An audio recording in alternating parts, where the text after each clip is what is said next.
एक दफ़ा का ज़िक्र है। एक जंगल में एक बहुत खूबसूरत और मासूम मैना अपने दो बच्चों के साथ रहती थी।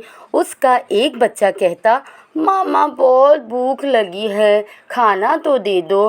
बेटा, अभी तो कुछ खाने को नहीं है, लेकिन मैं जाकर ले आती हूँ।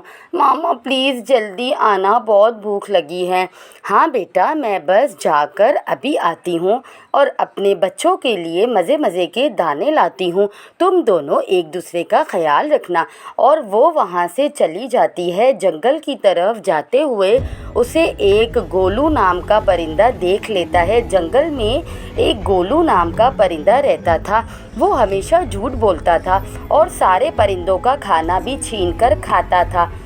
गोलू को ऐसा करके बहुत मज़ा आता था। वो अपनी तरफ से तो दूसरों को मजाक में परेशान करता था, लेकिन उससे जंगल के सारे परिंदे बहुत परेशान रहते। उसने जब मीना को जाते हुए देखा तो उसके दिमाग के घोड़े दौड़ने लगे और वो मीना के पास उड़ता हुआ चला आया। अरे रुको रुको रुको रुको, मैना मेरी बात सुनो। एक मज़े की बात है, मुझे अभी ही पता चली है। सोचा तुम्हें भी बता दूं, बल्कि तुम्हारे साथ ही चलूं। अरे जल्दी बताओ गोलू भैया, मेरे बच्चे घर में भूखे हैं और मुझे उनके लिए खाना लेकर जाना है। मैं ज़रा जल्दी में हूँ। वाह वाह वाह, फिर तो मतलब तुम सही जगह पर रुकी हो। वो मैं दरअसल तुम्हें भोजन के बारे में ही बता रहा था। जंगल में ज़रा दूर एक आम का पेड़ है। क्या ही लजीज वहाँ के आम है। तुम भी पेट भर के खा लेना और अपने बच्चों के लिए भी ले जाना। तुम्हारे बच्चे भी वो आम खाएंगे तो मज़ा करेंगे। अच्छा गोलू भैया, अगर ऐसे ही है तो बिना देर किए मुझे वहाँ जल्दी ले चले, फिर मुझे वापस भी आना है। हाँ हाँ, जल्दी करो। गोलू मीना को लेकर जंगल की तरफ उड़ान भरता है। वो कहीं वहाँ उड़ता फिरता है, बल्कि ये कहना सही होगा कि एक जगह पर दो दफ़ा चक्कर लगवाता है। गोलू खुद तो खा पी कर मुस्टंडा होकर बैठा था, लेकिन मीना भूखी थी। वो भूख से बेहाल थी। अब उससे उड़ा भी नहीं जा रहा था और दूसरी तरफ मीना के बच्चे भी भूख से तड़प रहे थे। वो अपनी माँ का इंतज़ार कर रहे थे। अरे गोलू भैया, मेरी तो बस हो गई, कहाँ रह गया आम का पेड़? जी बस बस, यहीं थोड़ी देर है, आने वाला है, वो देखो आ गया।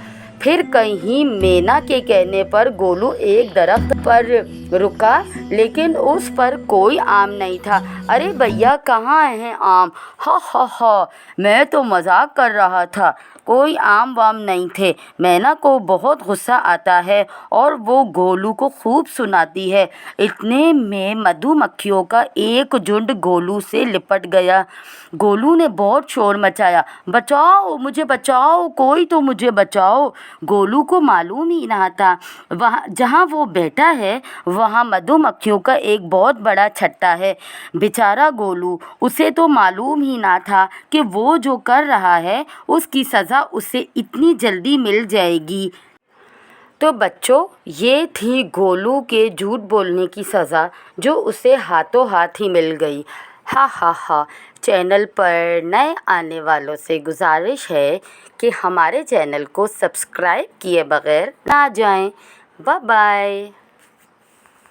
एक दफ़ा का जिक्र है कि एक जंगल में बहुत सूखा पड़ गया था। एक तोता और चिड़िया आपस में बातें कर रहे होते हैं। सूखे की वजह से सारे गांव की फसल बर्बाद हो गई है। सब परिंदे ही बहुत परेशान हैं कि अब क्या करें। मैं तो बहुत कर्जे में आ गया हूँ।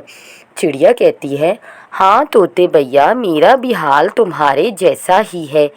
ऐसा लगता है हमारे गांव में किसी ने बहुत पाप किए हैं, तभी हम लोगों से इस बात का बदला लिया जा रहा है। मैंने सुना है साथ वाले गांव में एक नदी है, जिसमें एक सिक्का डालकर जो भी दुआ की जाए वो ज़रूर कबूल हो जाती है। हम सब वहां जाकर अपने गुनाहों की माफ़ी मांगेंगे। क्या पता बारिश हो जाए, और दुआ भी करेंगे बारिश के लिए। यही सोचकर वो सारे परिंदे मिलकर उस नदी के पास जाते हैं। फिर अगले दिन जब वो वापस लौट रहे होते हैं तो इन्हें देर हो जाती है और अंधेरा भी हो जाता है। इनकी गाड़ी बड़े घने डरावने जंगल से गुजरती है। वो सभी परिंदे बहुत खौफजदा होते हैं। इनमें से एक कौवा जिसका नाम बहादुर था, वो बोलता है, अरे टोनी, ये तो बहुत खतरनाक जंगल लग रहा है, कहीं कोई भूत प्रेत ना मिल जाए रास्ते में। अरे यार कालू, यहाँ कोई भूत नहीं होते, तू सबको डरा मत और चुपचाप बैठ जा। तभी इन्हें डरावनी आवाज़ें सुनाई देती है। कालू बोलता है, अरे भाई, मुझे तो बहुत डर लग रहा है। मुझे लग रहा है आज ज़रूर हम में से किसी एक की मौत पक्की है। अरे तुम लोगों को डराओ मत, अभी तो इतना अच्छा और नेक काम करके आए हैं हम। भूत प्रेत हमारा कुछ नहीं बिगाड़ सकते। कुछ दूर जाने पर इनकी गाड़ी का पहिया एक पत्थर से टकराता है। अरे मर गए रे, लगता है भूतों ने हमला कर दिया। सब भागो भागो, सब अपनी अपनी जान बचाकर भागो। उल्लू कहता है, अरे यार कव्वे, तेरा तो सिर्फ नाम ही बहादुर है, असली में तो तू बहुत ही डरपोक है। ये तो सिर्फ एक पत्थर था जो हमारी गाड़ी के पहिए से टकराया था। और तुम चुप करके बैठो, ज़्यादा शोर मत मचाओ। तुम्हारे शोर मचाने पर कोई जंगली जानवर आ गया तो ज़रूर हमें कच्चा चबा जाएगा। कालू कहता है, ठीक है उल्लू भाई, तुम सही कहते हो। फिर थोड़ा आगे जाकर एक जंगली सयार उनके सामने आ जाता है। सब बहादुर कव्वे को डांटते हैं कि शोर मत मचाओ। फिर वो सब ज़ोर ज़ोर से आवाज़ें निकालकर सयार को वहाँ से भगा देते हैं। हुड़ हुड़ हुड़ ही हु, जाओ यहाँ से, भागो सयार, यहाँ से भागो। शुक्र है एक और मुसीबत टली। फिर थोड़ी दूर जाने पर ज़ोर ज़ोर से बारिश शुरू हो जाती है। सब बहुत खुश हो गए। कौवा कहता है, लगता है ऊपर वाले ने हमारी सुन ली। और तभी एक ज़ोरदार बिजली उनकी गाड़ी के पास से टकराई। टोनी बोलता, भाई आज तो बाल बाल बच गए। अगर ये बिजली हमारी गाड़ी पर गिरती तो सबका काम तमाम हो जाता। उल्लू शरारत से बहादुर कव्वे को डराते हुए बोलता है, बहादुर कव्वे, लगता है आज हम में से किसी की ज़िंदगी का आखिरी दिन है।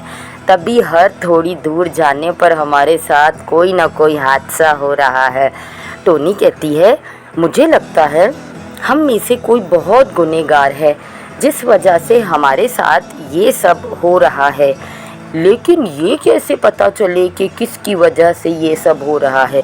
उल्लू के दिमाग में एक आइडिया आता है और वो सबसे कहता है, एक काम करते हैं, सब बारी बारी से उस पेड़ को हाथ लगाकर वापस आते हैं।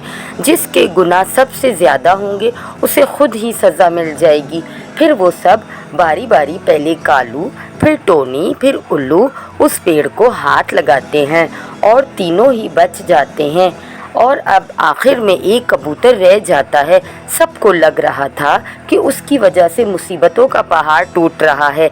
जैसे ही कबूतर गाड़ी से उतरकर दरख्त की तरफ जाता है, एक ज़ोरदार बिजली गिरती है और गाड़ी में बैठे सभी परिंदों की जान ले लेती है। असल में ये कबूतर के नेक काम ही थे जिसकी वजह से वो सब बचे हुए थे। कबूतर ये देखकर बहुत परेशान हो जाता है, रोने लगता है और ऊपर वाले से अपने साथियों के लिए जीवन मांगता है। ऊपर वाला उस नेक कबूतर की दुआ सुन लेता है और फिर वो सारे परिंदे फिर से ज़िंदा हो जाते हैं और कबूतर से अपने किए की माफ़ी मांगते हैं और गाँव पहुँचते हैं। वहाँ जाकर देखते हैं तो सब हरा भरा होता है। फिर वो सब खुशी खुशी और मोहब्बत से गाँव में रहने लगते हैं।